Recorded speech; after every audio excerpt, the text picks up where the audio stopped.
All right, so what I had in mind, like I asked yesterday, if James and Silvia could speak of their experiences and paths and insights and changes.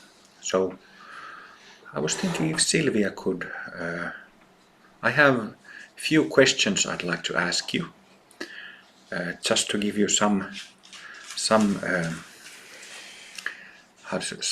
themes, topics, issues that you could talk about. Is Silvia here? I can't see her.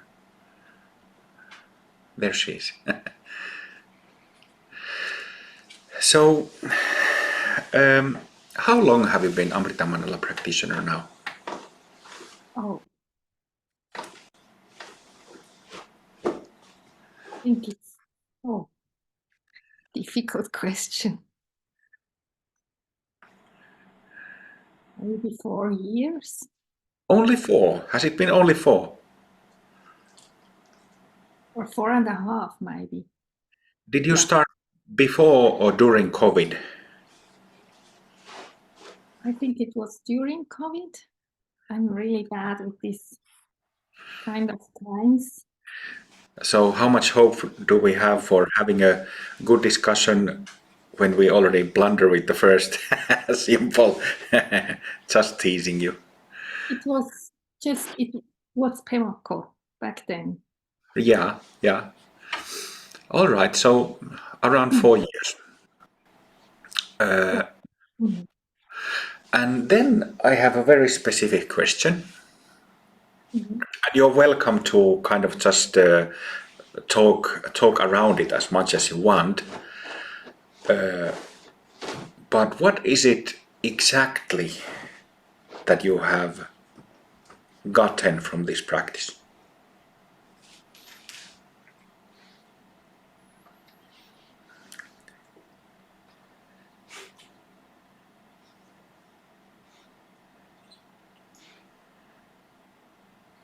From what I would say now, I would like say it's like a anchor, the kind of ships used to Yeah, some place. Yeah, yeah, yeah. Describe it, I think, best. And it's an anchor on a place that cannot be loosened by what's going on in my daily life. Doesn't matter what happens, there's an anchor. It's always, no matter how the winds blow my boat, how they shake it, it kind of gets back to the direction, stays anchored. Yeah. how did you get to that? During these 4 years, I don't remember, did you practice before? If you did, you can briefly mention, but how did you get to that anchored state? What were the experiences along the way? I did not do any formal practice before I met Amrita Mandala. I just remember starting maybe half a year before I started to sit, just 15 minutes in the morning and 50 minutes in the evening, but not doing anything, just sitting and looking at what's coming up. And then I met Amrita Mandala, and yeah, I just did a two-part formula, and I was so clearly, and it was so easy to follow, and was so convincing for my experience, what I experienced. What's not some kind of intellectual thought or complicated to understand, just there was kind of the receipt and you had the result. This experience was very convincing for me, and then I kind of decided to continue. Yeah, and the longer I kept practicing, this remained the same, that I had experiences that just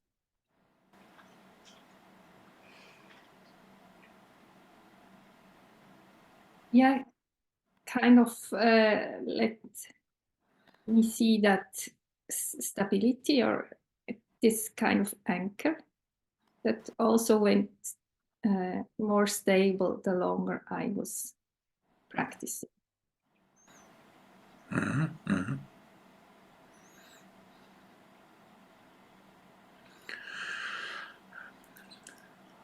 How much was there interaction or live or online participants during you finished your Bumi purification in, if I remember correctly, something like 2 years and 2 or 3 months.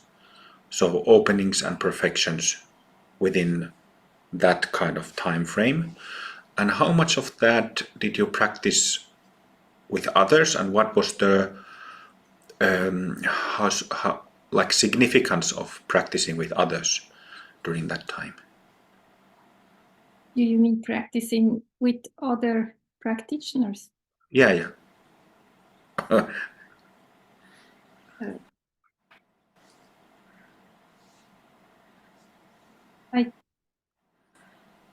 I just basically joined almost all online retreats and practice on my own, and practice once a week also with back then there was Amrita Mandala group from Ugi once a week that I joined as well. How about like interaction, one-on-one discussions, sharing with other practitioners, discussions? Did that was that did you do that? How meaningful was it if you did? I was in close exchange with Ugi always, and that was helpful. It was helpful, yes. Just to see that it's, for him, it's quite different, but also similar in the experiences. So how do you think, what was, when you think about your relations with him and your sharing, your conversations, how was it different for you? Like, I'm trying to get you to speak of your personal part of the path and the experiences. Like, how did you feel? You know, we have boomies and openings and perfections, and it happens in the middle of everyday life. And you have children, and you go to work. So speak a little bit about that.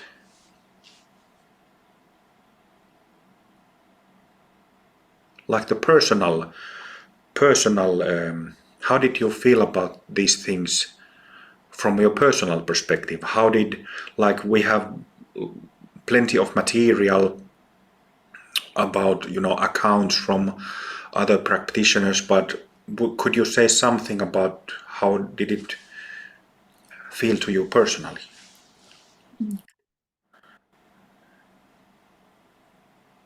Well, for me, practice was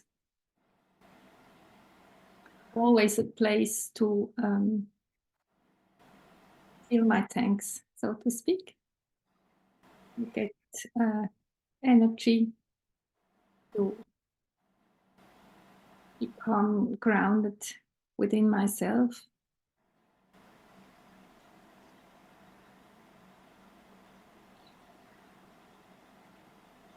Yeah.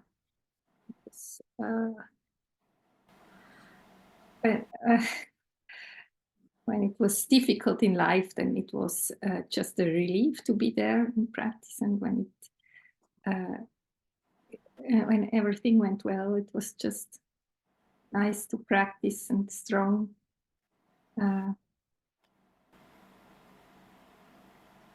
practice and just huge grace, I would say, that lies in the practice. So yeah, empowering,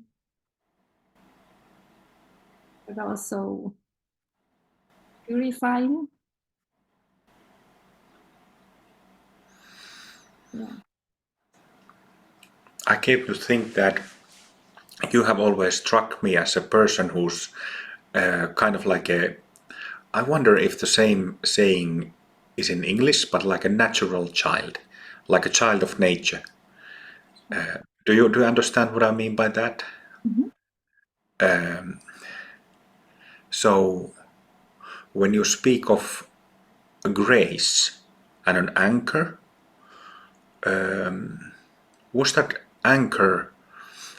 I wonder how your seeking phase and need for practice, how it felt for you.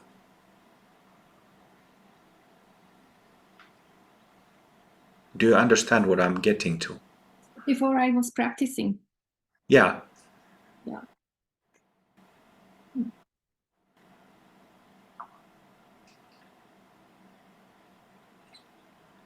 I think it was mostly about looking for honesty. But I was looking for honesty, and I was looking for something that matched my experience. And I found um, I read many books and found good things there about medicine, about psychology, um, and then read it. But there was always the feeling that that's not all. There has to be more. There's also curiosity, I think, and the wish just to learn.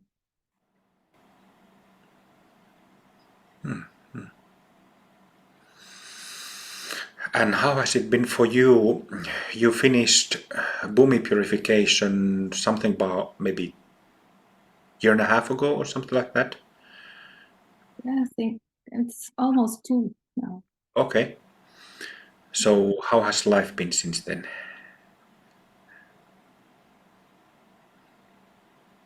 There's definitely been like a happy bubble right after it. But that kind of popped at some point. Now I would say it's life is very direct. What I experience is very close to me, or not separable anymore. Nothing to, you can't keep anything out.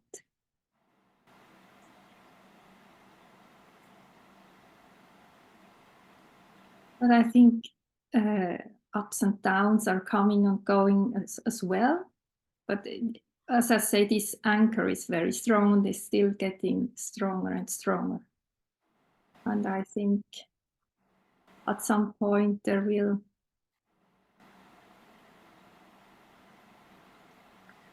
are still other anchors also in my life, that smaller ones that pull me in this and that direction, like family and job, and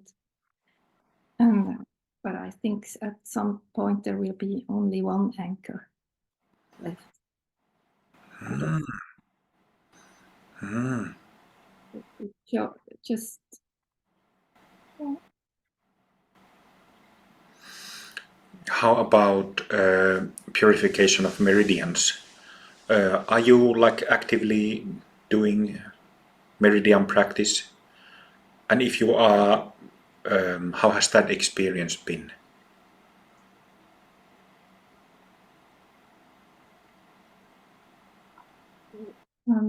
Yes, I'm doing Amrita Kriya Yoga. And there was a few weeks ago, these mending practices were also very present for some weeks, still some from time to time. And if I would say that meridian practices are much more felt in the body. Also, whereas the purification always was kind of related around here and above the head. And now there's also shifts or layers coming from below, from the body. And I think it's going more down the longer I practice. There's also like this, or the bhumi plates, kind of opening. They're also coming like from below. They're coming shifts or openings, layers like this coming up. Sometimes it's coming up like this. And the stuff that is releasing, or like dark smoke going through the body. This experience that I have.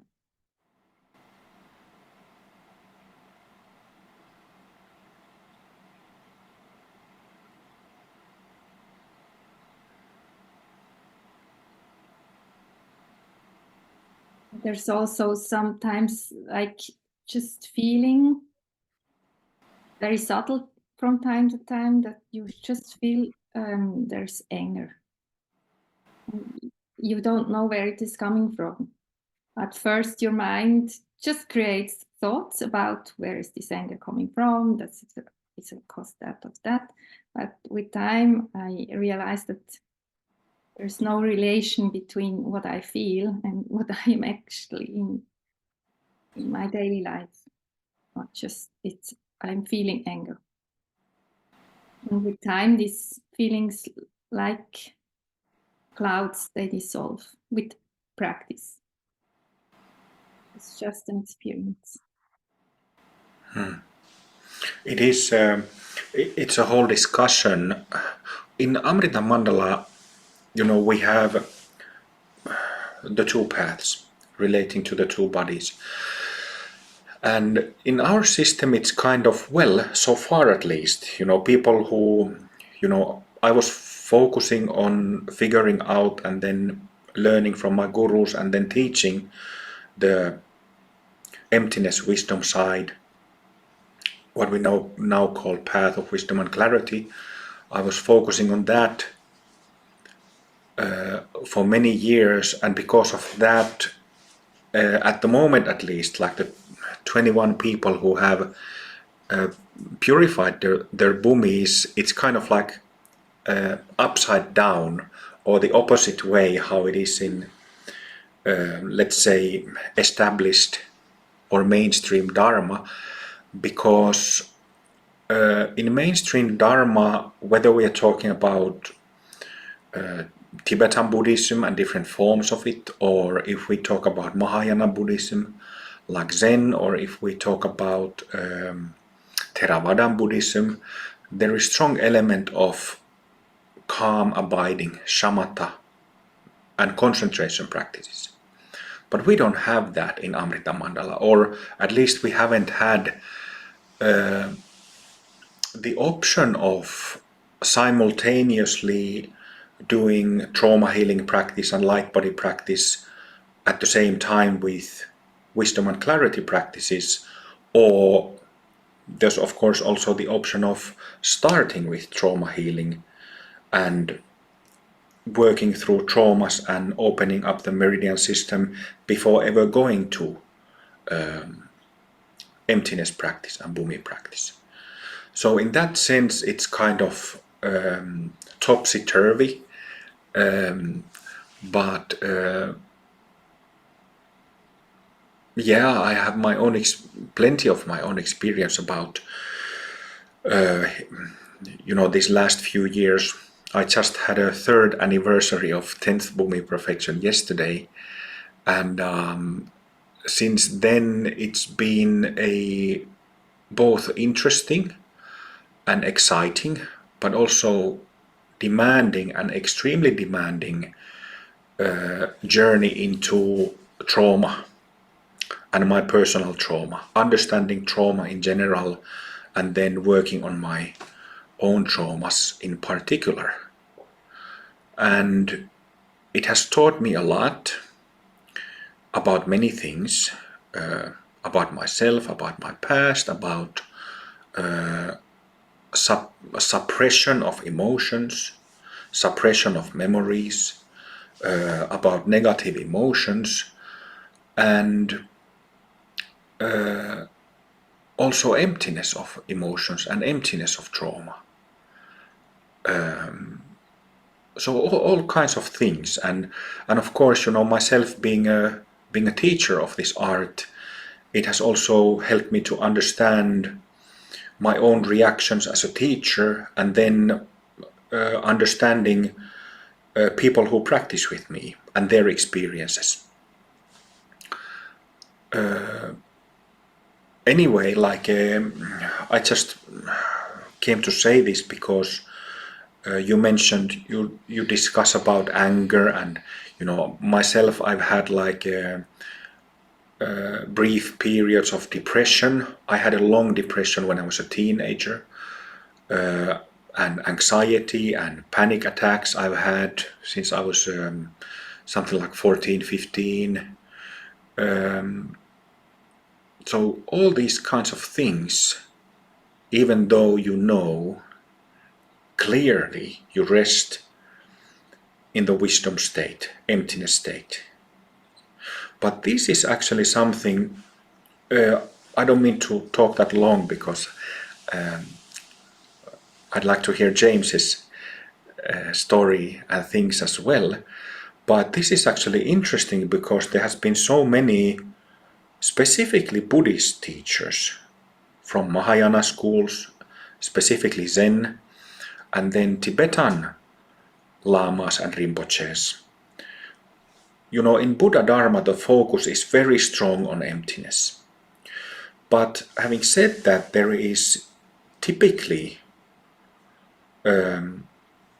like a solid preparation before going to emptiness insight practices. So there is shamatha before going to vipassana. And this is something that I've talked about, that I think it is very limiting to teach shamatha meditation as concentration practice, because that's how it's mostly taught, so that you develop concentration, so that you have a really penetrating ability to concentrate when you start practicing vipassana, and it calms down the system. But I think it's a bit problematic to think about shamatha in this way, because there should be, most people anyway are traumatized to more or less degree. So shamatha should be taught, I think, first and foremost as healing practice, as a form of healing oneself. And it is always the fact that view makes a difference. View makes such a huge difference. So what I mean by that is, it matters greatly, if we are doing simple shamatha meditation of following the breath, and that's our main practice, that's all we do. But if we are taught it in the way that it's concentration practice, so your main job is to stay concentrated on the movement of breath, that's all you know.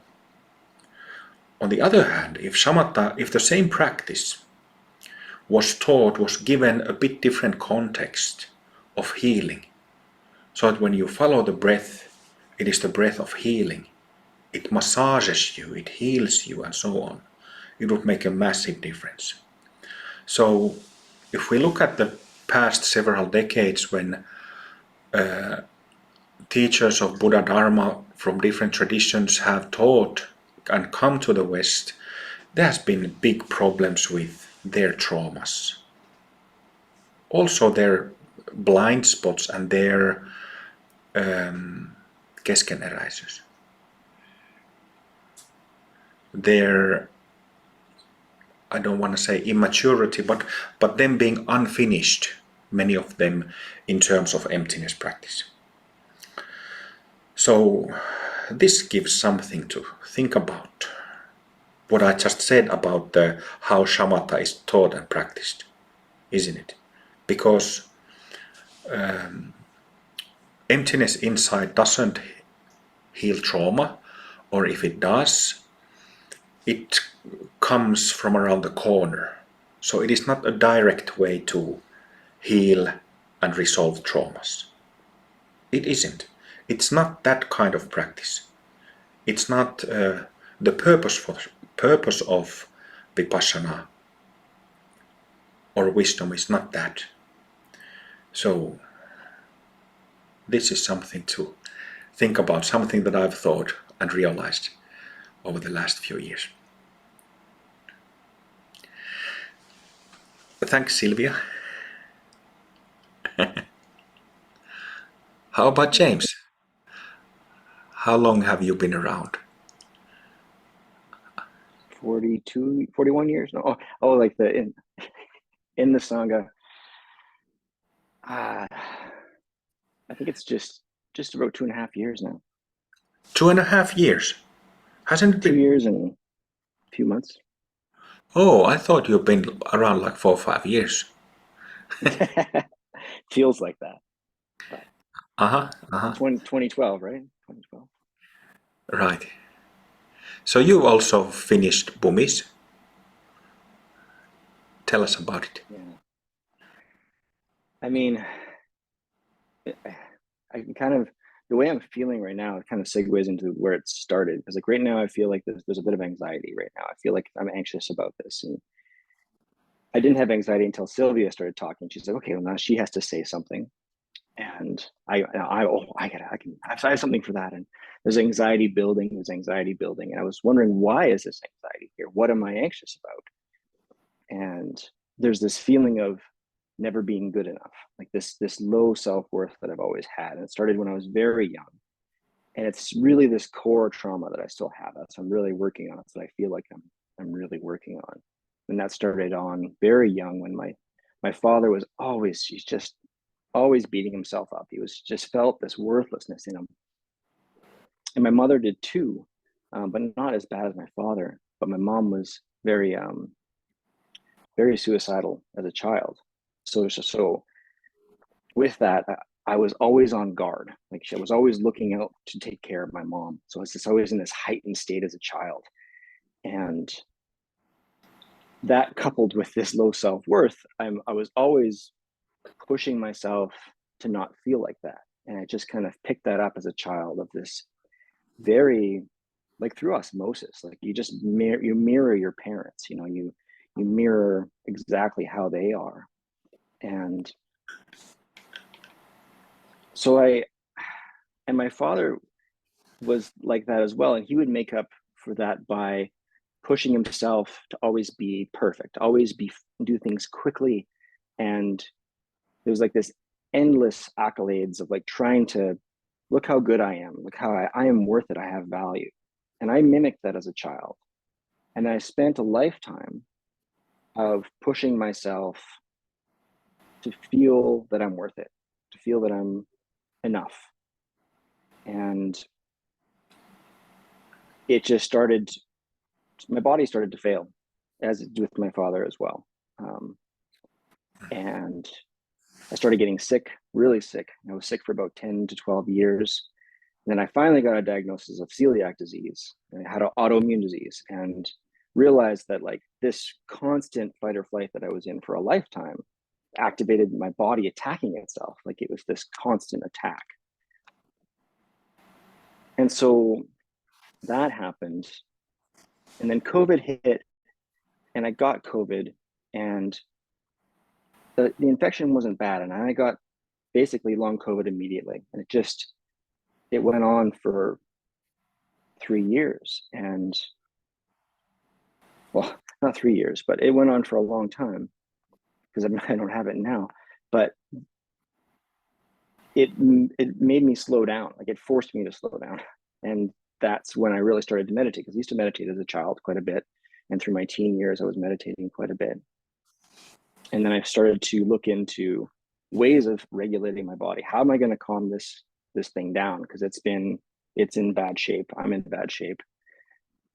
And I found everything I could on the internet. I was just looking for everything. And I eventually found Daniel Ingram's stuff and Mastering the Core Teachings of the Buddha and rapid noting. And I was doing Shinzen's kind of do nothing stuff. And I was meditating with the Guru Viking, Steve James, for a while. And it was helping. And I was meditating for a very long time. Like Steve James was doing like these long 4-hour sits where he'd just sit and do nothing for 4 hours. And during this time, I realized that like I'm just contracting and contracting, and I couldn't figure out why. There was something missing. Like it was really like something was missing. And it just kept on getting more and more painful, but there was no release. And then I found a post from Trevor on Reddit about the 2PF, because I was like, I knew about stream entry, and I'm like, this got to be possible. Somebody's done it.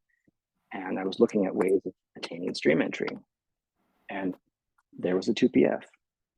And it was like, I think it was about 5 days from the time I started the 2PF to awakening. And it was just, there's like immediately I was like, oh, okay, I've been contracting, but I haven't been doing this pendulation, this back and forth. It was the contrast I was missing. I was missing the yin and yang, the black and white. I was just doing this with my fist, and I wasn't letting go of the fist. And I didn't understand that. And once I understood that, it was this pendulation back and forth like a clock, that it popped. But it popped in a funny way, because I had been at a job that had I had been killing myself at, just brutally just killing myself at. And the job was taking advantage of my ability to do a good job, because I was really good at what I did because I pushed myself so hard to be so perfect for so long. And I decided I can't do this anymore. My body's falling apart. And I quit. And my wife came in the room like 30 seconds after I hung up the phone from calling. I did it over the phone during COVID. And my wife walked in, sat down beside me, and I just started crying profusely, because it was just this final release of just like, I've been contracting, I've been doing the 2PF for a whole week. All of this finally let go, and it just shot straight up to the 13th. I could feel it, like my whole body went like straight vertical. And I was in mid crying, like this deep sorrow crying, and it just stopped immediately. And there was no crying anymore. It's done. And it was okay. And it all made sense for a very short period of time. But it was enough. Like it was enough to go, fuck, there it is. That's what I've been trying to find. And that got me hooked, because it was just like, it was enough of a taste. Like it was a moment. But that's all it took, was to be like, this is what I need to do now. And I think before I even knew what RBY was, I had an empowerment for RBY. Like it was like, Trevor was like, oh yeah, you can sign up for that right away. And I signed up for it. Like 3 days later, I had an empowerment. And I was doing RBY every morning. And at first it was really clunky. Like it just felt like I was faking it. I'm like, what is this? Gurus, I'm praying to dead guys. This is weird. Like it was really weird. To the point where I was like, I don't know about this. I don't know about it. But I kept on doing it because of that moment of the awakening was enough to be like, okay, this is something I'm going to try. And tons of doubt along that path, like tons of doubt all along there. But doubt was something that I found so useful, and I still do, because it's this thing that's it's the antidote to belief. Like it's this if you have a belief and you're like, okay, I'm good, I believe in this, but doubt was always this thing that said, keep checking, keep looking, keep investigating. Your like absolute desire for certainty, as the late Oogie would say. Happy, I hope you're happy wherever you are. But yeah, it really kept me going and kept on.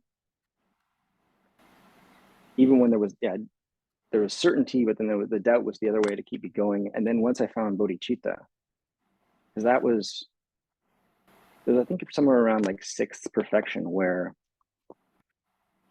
I couldn't really do this for myself anymore. Like it just felt there wasn't enough selfish self to do it for myself. Like it just, there was a switch, and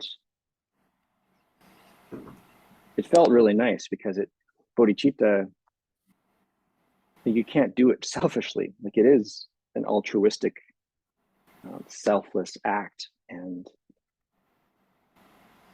that really changed things. And then I think also once I found mantras, because that was the biggest possible thing I think on the whole path for me is I started making my own mantras, and not making my own mantras like I made them up, but like recording the mantras that were given to me, and empowerments that were given to me. And because I did RBY every morning, but then I would have a hard time with my job or whatnot to keep practicing. So I would record these mantras in a looping machine, and I could play 108 Guru Rinpoche mantras while I'm working. And I'm working on my computer or doing whatever, I'm washing the dishes. And I would play these and I would sing along to them, and I'd sing along to them all day. And so effectively I was doing Guru Yoga for 8 hours a day, just kind of in a casual way. Not with casual results, I tell you that much. Like there was still heart in it. It wasn't it wasn't just I'm just singing along for the sake of singing along. It was, I'm putting my heart into this.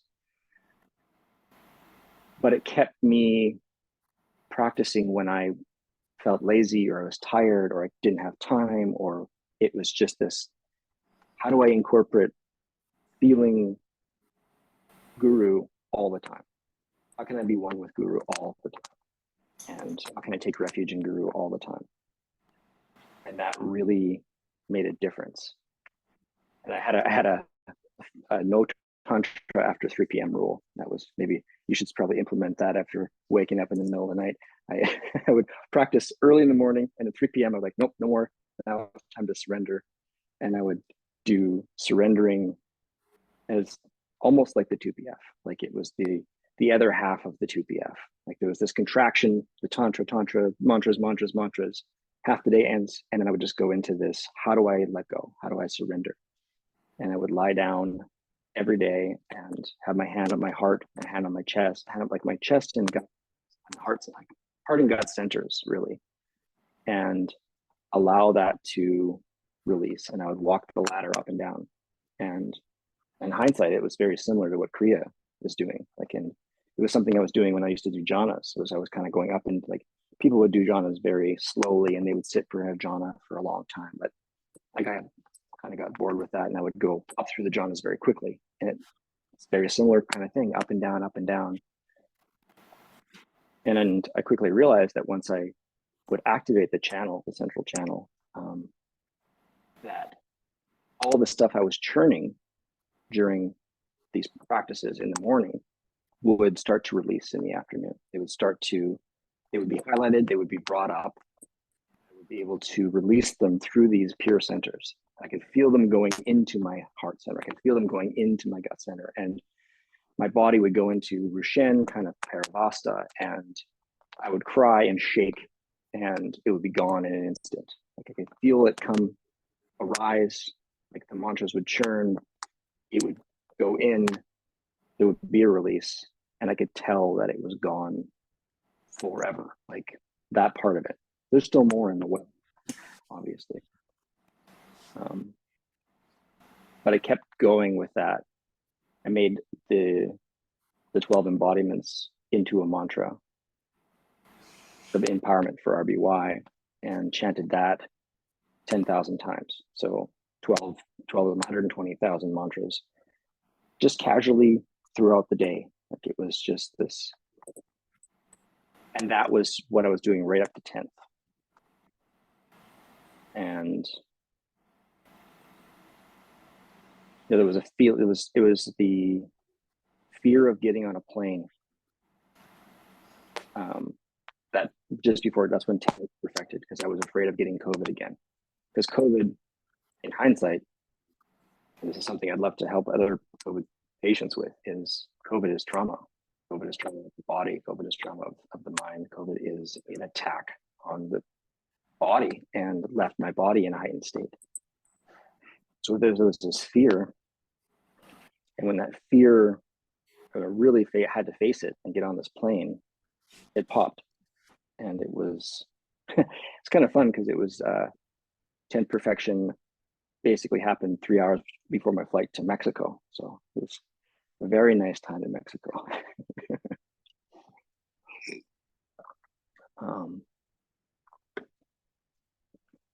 I guess. And then after that, that lasted for about a month and a half before 11th perfected.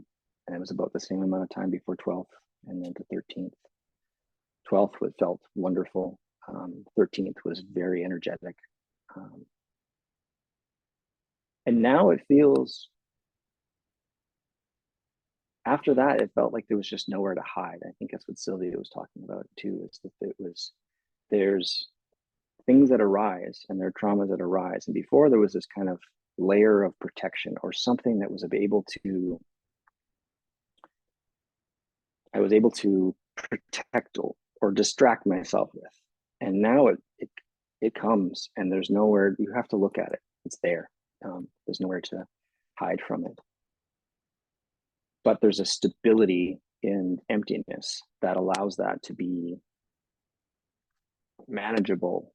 It's still painful, but it doesn't spiral in the same way. It doesn't grip. It doesn't contract in the same way. It's just pain. It's not like my pain, which is way different. Like my pain sucks, but pain is just pain. And that was very challenging at first, but now it's like, okay, yeah, I just got to go through this. I have to feel these things that come now. And there's less and less and less of it. Sometimes it feels like it's a bottomless well of traumas and pains.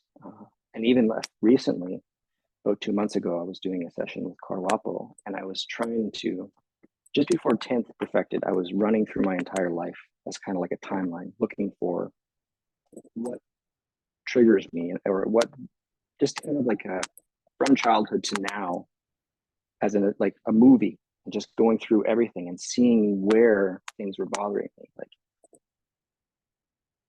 And I couldn't find anything about 2 months ago. I couldn't find anything that was gripping. There was no contraction. And I asked Karwapo to guide me to what contracts. And it was not my pain. It was my ancestral pain. It was the pain of my family. It was the pain of those behind me. And it wasn't something that happened to me. It wasn't I don't know if it was my karmas, but it was something that was imprinted upon me from my parents, and it was imprinted on them from their parents. And it was this worthlessness or this just pain of my ancestors. And that was to the point where I cried so hard, my eyes were like bloodshot for days. And since then, it's been very less and less to find. I haven't been able to find things that contract, other than there's this worthlessness still there. But it's healing. I recently did a session with a shaman. I think you've recommended her in the past. I've been doing mending sessions as well. And I did a soul retrieval with her, and that helped quite a bit. And yeah, it all kind of, there's something you said recently that really hit me, was this understanding is not realization and realization is not liberation. And that's something I've been thinking about a lot lately, because I had understanding, and I've had these realizations along the way, but it wasn't liberation. And as I get more realizations, I get glimpses at liberation, but it's not the end. And there still is more to go. Sorry if I'm rambling, but the last retreat in North America, I had a cessation after, I think, 4 Rushen screams. And that cessation was a clear and full cessation. And it was, is what was I called the end. Like it looked at one with the universe. There was no difference between me. It was because we were doing all these I affirmations too that really helped. Was there was no separation between you or I. There's no separation between the air outside, the birds. Everybody was this one thing. And I've had that understanding as a younger meditator of we're all one being, but I never realized it. I never actually felt it or saw it until that moment. And then it came crashing down, obviously. It lasted about 40 hours though. And I don't know if I would have been ready to experience that earlier on. Like if I had that kind of realization, it was something that felt like there was a lot of garbage that needed to leave before that could be possible to actually see that and realize it and feel it.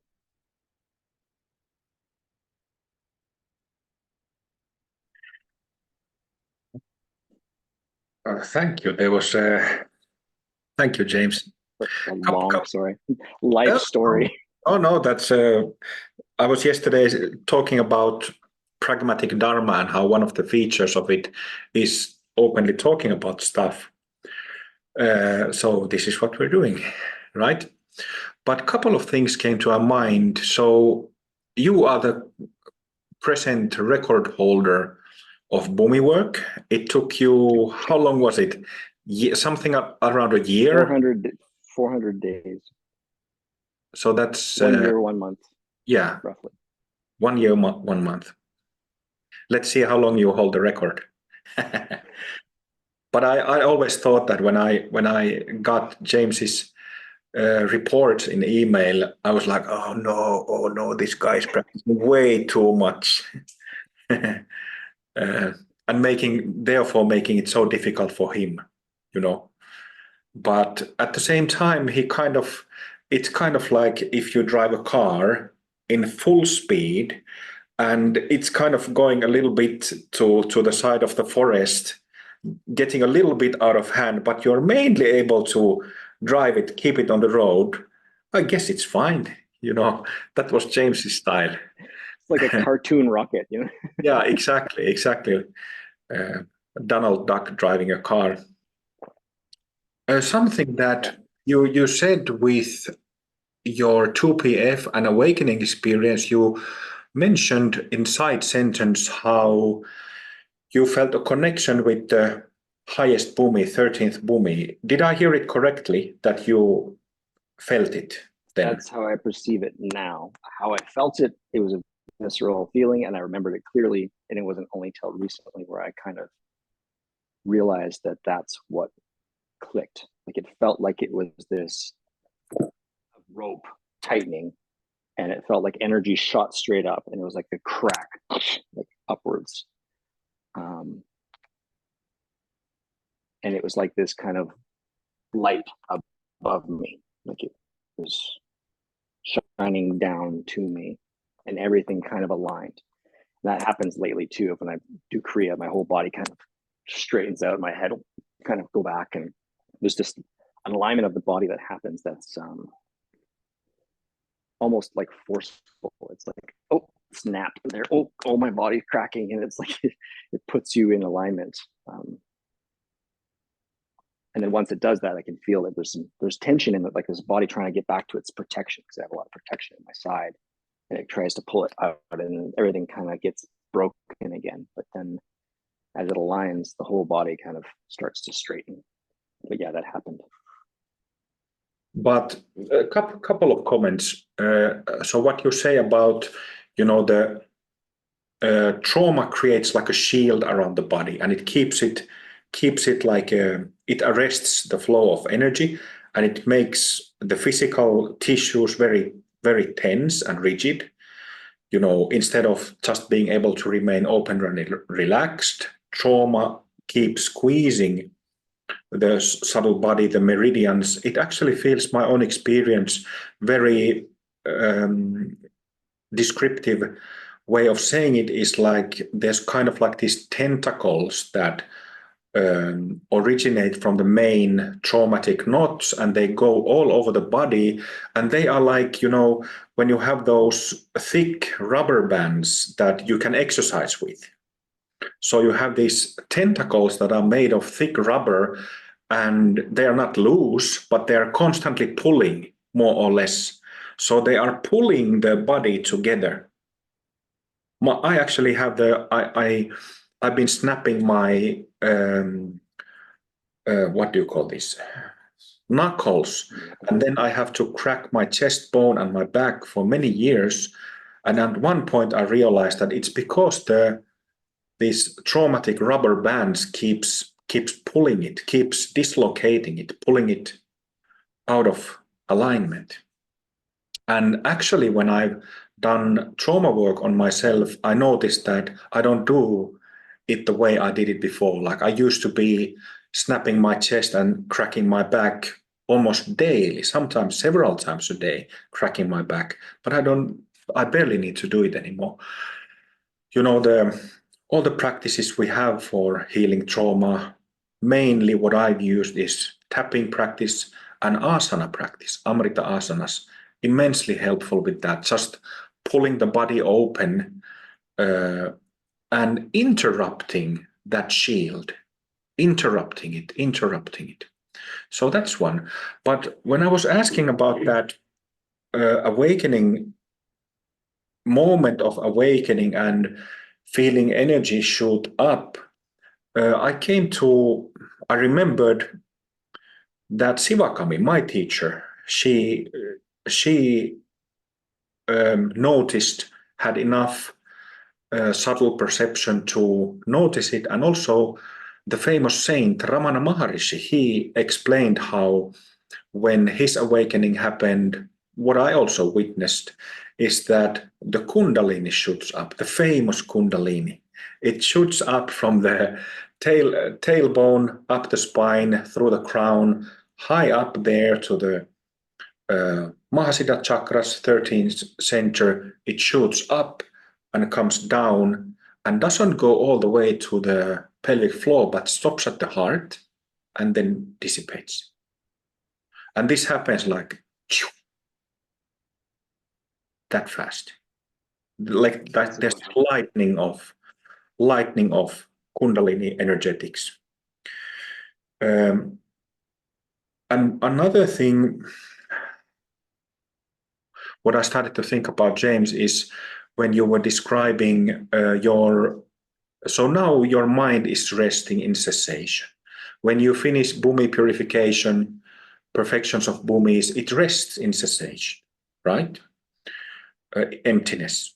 Another way to describe it, rests in emptiness, even though thoughts and emotions and stuff comes and goes. But there is still, after emptiness, there is duality between mind and body. So when you have cessation of the body, or to be specific, cessation of the meridian system, then that duality between the mind that is already fully enlightened, and momentarily when the meridian system of the body is also has ceased for a moment, then the duality between mind and body stops. It's not there anymore. Yeah. But there are lots of different styles of Dharma in Buddhism where there's only instructions and people are focused only on releasing the mind. So the body is always like a, well, isn't part of the cultivation, but it is in our lineage, in our tradition, because it's a, as you can see here, it's a rainbow body, light body. That's the main goal. Thank you, James. Thank you, Silvia, for wonderful little sharings. I think we have to continue with practice.